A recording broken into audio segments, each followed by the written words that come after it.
Kendo Podcast episode 147. In this episode, I want to talk about young Kendo and adult Kendo. Kendo Podcast by Hiro Mafuji from KendoGuide.com. Thank you for listening. This podcast is about Japanese martial arts Kendo for Kendo lovers and supported by Kendo enthusiasts through Patreon.com. Thank you for your support, guys. Please visit KendoGuide.com for more Kendo information and how to support KendoGuide.com.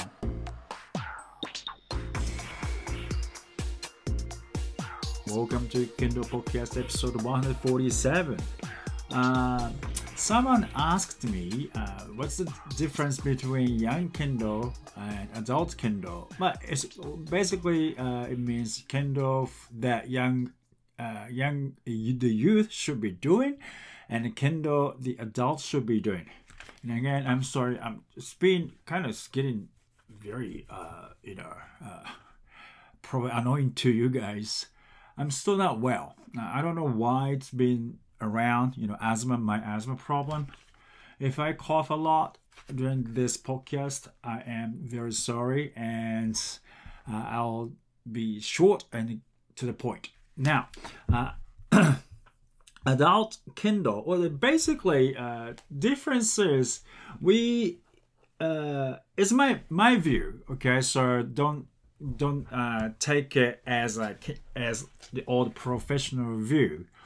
Through my experience, I think I'm going to share my points of view. So children or young people, they are physically very active, or they can be physically active, right? So we consider their young age, those people who can actively who is very active, that it's time for them to learn Kendo movements a lot. So we do a lot of kakari geiko, we do a lot of uchikomi. So physically they are challenged, and also they don't really learn much theories. It's the basic idea. Generally speaking, and also through basically my experience, children don't really care about theories, and they are curious, or they're interested in actions. On the other hand, adults they like theories, how things work and why. And again, they're curious in why rather than actions. Maybe that is not right way to put. Maybe they want to know why, so they can what is it? A lot of people want to know why, and then if they don't understand the theory, they don't want to do it. So I don't know if that is your case, but I found that a lot of people have a problem with why or theories, and then once they don't agree with those theories or why reasons, they stop listening for some reason. So they cannot move. They don't want to do without knowing why. Okay, so it's not always a bad thing, but children, on the other hand, they don't really care why. Always a plus and minus, right? It's positive effects and negative effects. Children, they don't care why, so they practice a lot. If they are curious, if they are interested in, they do practice a lot. Okay, and then they do have time to do it. Okay, so adults, they don't really have time. They have to work, and some people have to work at night, right? So it's very hard for adults. And then once they have a family, it's hard to make time for themselves, right? Even once once a week, twice a week, it's very hard to make time. Especially, I don't know your case in the US, around where I live, you have to drive everywhere. And Kendo Dojo is not everywhere. You have to drive everywhere, but Kendo Dojos are not everywhere. So you have to find one dojo or another dojo, maybe one or two around Indianapolis, which is the capital city of Indiana, state of Indiana. And there's another one far north at university, but that's all we have. So many people have to drive almost one hour. Because some people closer, of course. Myself, I have to drive almost 1 hour. So that's one way, so 2 hours when I go there, right? And once I'm gone, it's gonna be like almost always 4 hours, 5 hours. I'll be gone, right? So that is a lot of time, right? A lot of commitment. So you have to sacrifice your family time if you want to do it, right? So that is another problem. So Kendo for youth and Kendo for adults are basically how you can learn. These are probably the different things. And then challenges to get motivated. So children, like I said, they like to be engaged all the time, physically active, so they want to do a lot of things. They get bored if they do one thing, like for 30 minutes, right? So constantly we need to make them to move, make them do different things. Even though Kendo is a repetition, the same thing over and over, but we need different things, different methods to achieve one thing. Man, I'm short of breath. Excuse me. Okay, so adults, mainly we have a challenge of physical strength. Now, from the book of Saito Makoto sensei, it's 仕事で忙しい人のためのKendo training. Kendo training. It's in Japanese. Kendo training for the busy people. Okay, and this is written for adults, and it is in English. But then at page 13, it tells us that generally speaking, around the age of 20, the mass of muscles is about 40% of our weight. Okay, but around 40 years old, every year 0.5% will be lost. Will be lost. So we lose our muscle mass, I think. Muscle mass 0.5% every year. And around after 65 years old, this rate will increase. So we're going to lose mass of a lot of muscles after 65. So gradually, when you hit 40, you start losing your muscles. Okay, and what about the power? The power of strength of your muscles. Around 50 years old. So between 50 to 60, you will lose 15%. So starting from age of 50, every 10 years, you will lose 15%. All right, and then you feel around 40 years old, you think, my muscles I'm losing muscles. You can start feeling that. And then around 50 years old, you feel like, oh man, I'm really the strength, and I don't really feel I can overpower young people anymore. So especially your thigh, the muscle, your leg muscles, especially thigh, you will lose around 40 years old. you will lose a lot. Okay, the area of muscles after 40 years old, the area of the thigh will decrease. Right, so that's what instead of the young people, they're gaining muscles, but we are losing muscles.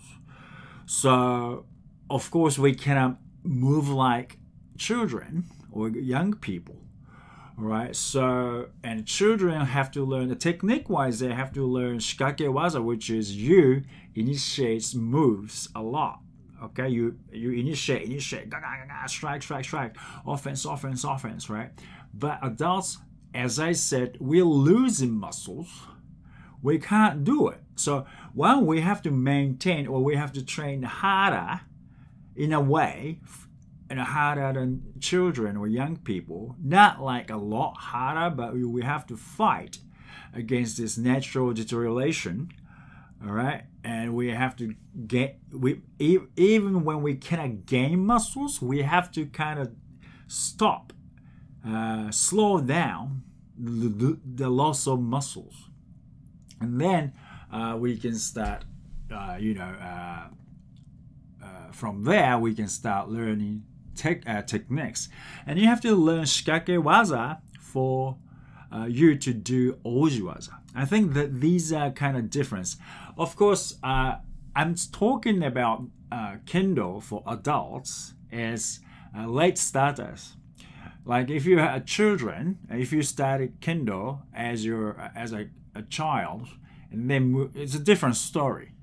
Okay, you have everything. You had time to do Kendo in your childhood. That's a different things. You don't have that if you start a Kendo in your adulthood. So you don't have that time. So we have to be very specific.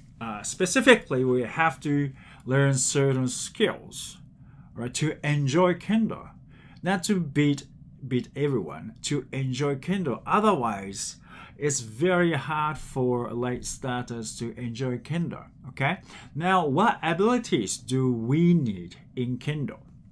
Okay, now ability. Okay, let's talk about how the learning phases is done. Right, you have to watch what's going on. Right, and this is learning session. You got to watch, and you have to listen. Right, and when you put armor on, you got to receive your your training partner's strikes. Right, so you're gonna watch and listen and you can receive. Especially it's good to receive teachers' strikes, and you can feel how it feels like to be good, to execute good. You have to have this the feel of good strikes. Okay, you have to learn that. Okay, and this is important. I'm going to talk about it later. Okay, so you're gonna watch, you're gonna listen. Not only to your sensei, but listen to how the shinai, how the shinai makes sound when they strike, when they hit the target. Okay, that's very important. You're gonna learn through your ears too. Okay, and you're gonna understand that what you've been watching, or you just watched, you just listened, all right, including the sound of a strike, and then you have to understand this feeling of receiving strikes. You have to understand. Okay, you have to understand visually. You have to understand verbally. You have to understand through ears by sound. And you have to understand how it feels like, okay? How when you receive a good strike, if you're in armor, okay, that's understanding part.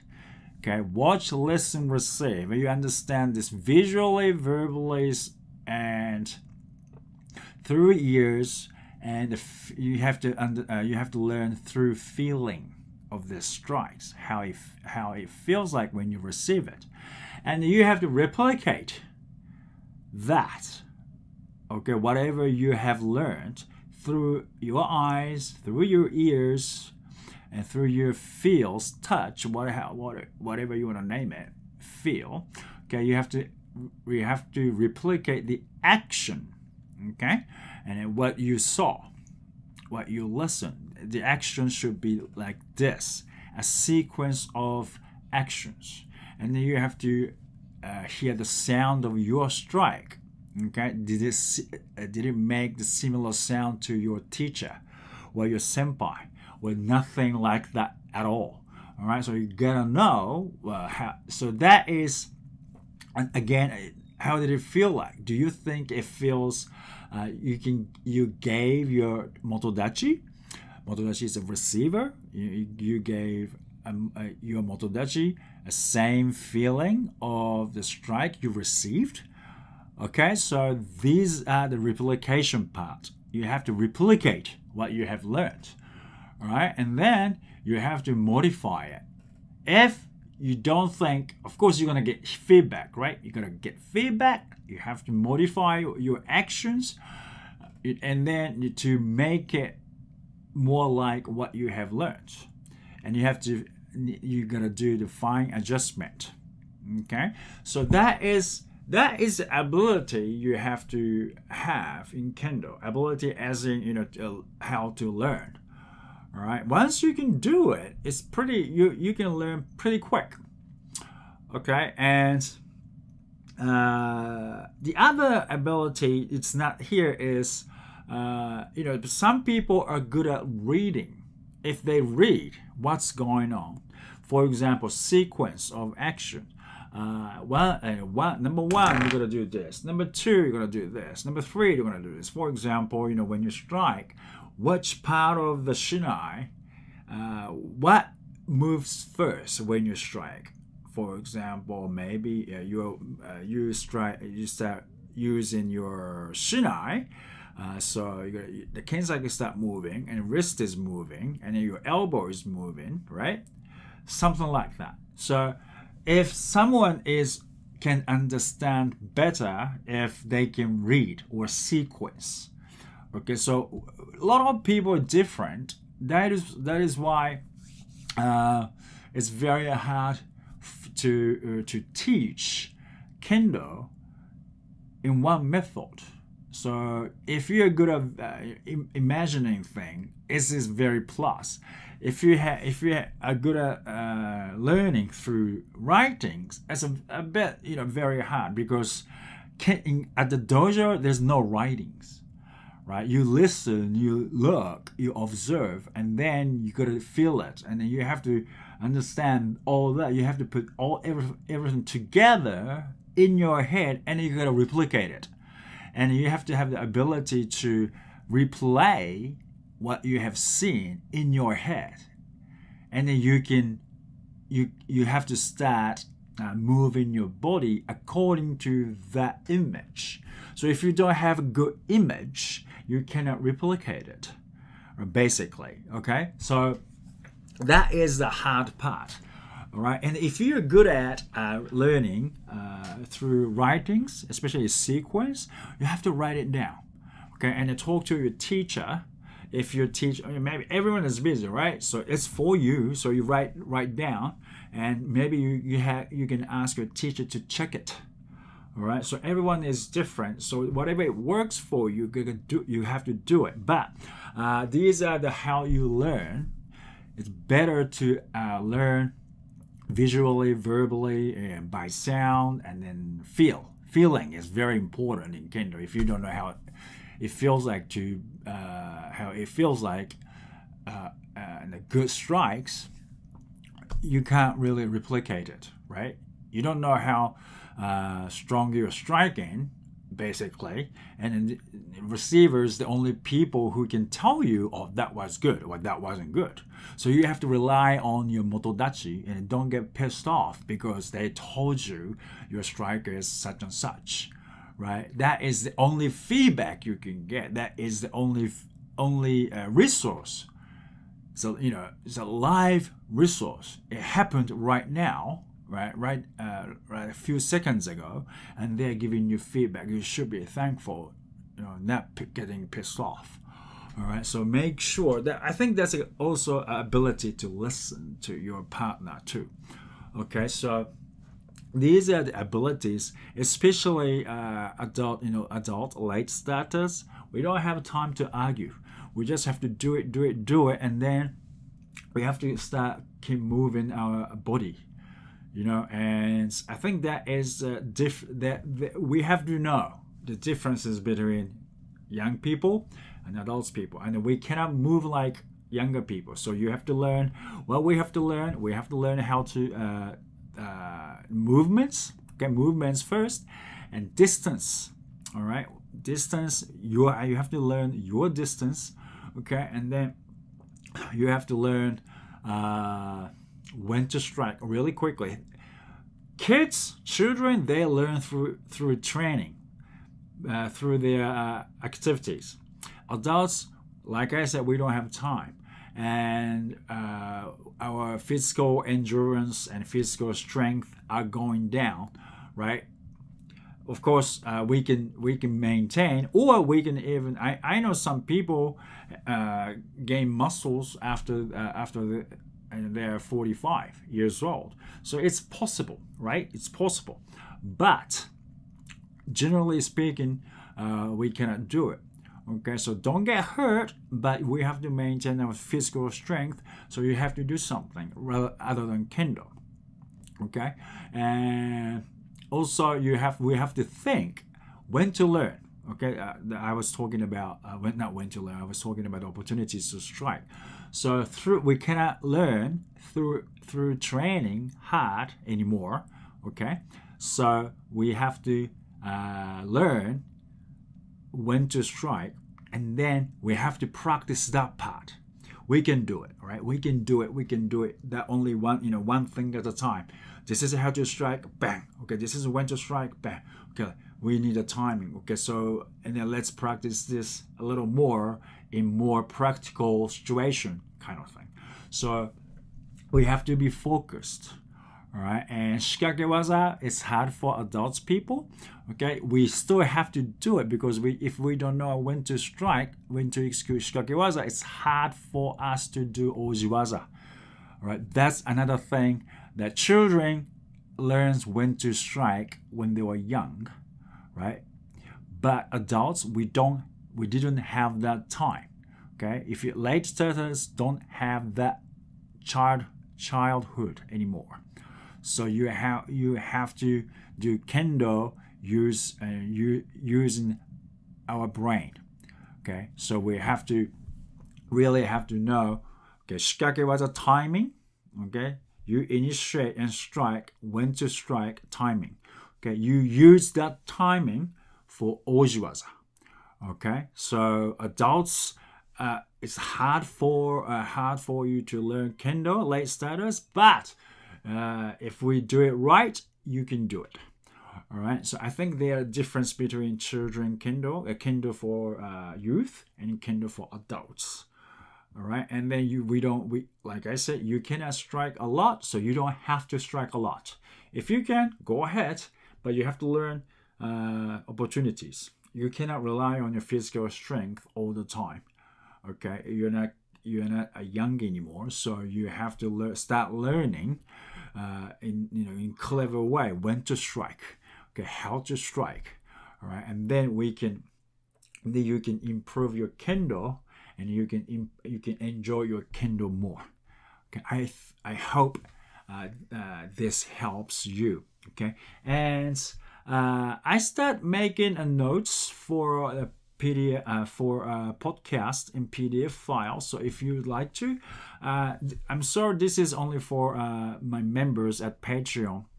So if you're a Patreon, you can download download PDF files at members area. Okay, that's for gold members and gold member and platinum members only. And then I'm gonna start making making videos for adults. I think pretty much to improve your kendo from beginner's level to the intermediate or advanced level, and through using done exam as milestones. Okay, not exam, dan as milestones. So if you're interested in, please be a member before it starts. And I'm gonna share it for everyone. Even it doesn't matter if you're gold members or platinum members.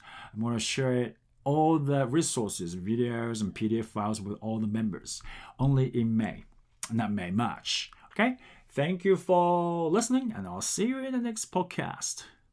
I would like to send special thanks to patrons for their constant support through patreons.com/Kendo for Life.